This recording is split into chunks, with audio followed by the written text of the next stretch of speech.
మీరెప్పుడైనా గమనించారా? రైలు ఇంజిన్‌లపై engine model నంబర్‌లుంటాయని?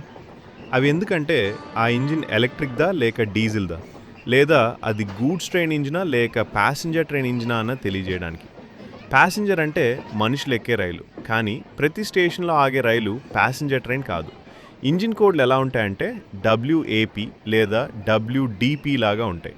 ఇక్కడ డబ్ల్యూఏపీలో డబ్ల్యూ అంటే బ్రాడ్ గేజ్. ఇప్పుడంటే దాదాపు అన్ని రైలు మార్గాలు బ్రాడ్ గేజ్‌నే.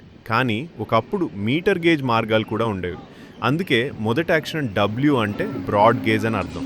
తర్వాత అక్షరం ఏ అంటే ఏసీ అంటే ఎలక్ట్రిక్ ఇంజిన్. ఒకవేళ డీజిల్ ఇంజిన్ అయితే రెండో అక్షరంగా డి ఉంటుంది. చివరి అక్షరం పి అంటే ప్యాసింజర్ రైళ్లకు ఉపయోగించే ఇంజిన్ అని అర్థం. ఇది ఎందుకు ముఖ్యం అంటే గూడ్స్ ట్రైన్లకు ఎక్కువ పవర్ ఉన్న ఇంజిన్లు అవసరం. అందుకే గూడ్స్ ట్రైన్ ఇంజిన్లకు చివర్లో జీ ఉంటుంది.